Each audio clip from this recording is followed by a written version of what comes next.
Sinigang na tilapia. Kasi maulan, sarap higop ng sabaw.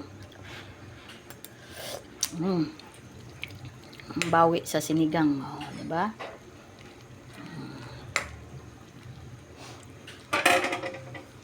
Sinigang.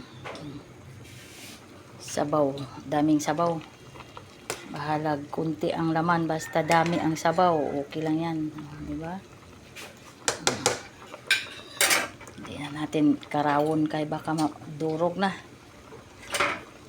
Yan.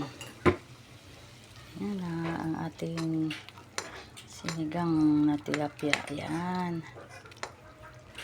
Ito ang tilapia. Ano to? 160 bili ko sa tilapia. 2 kangkong. O, 1 radish. So, bites na. Bites na sa mga bata. Ulam na.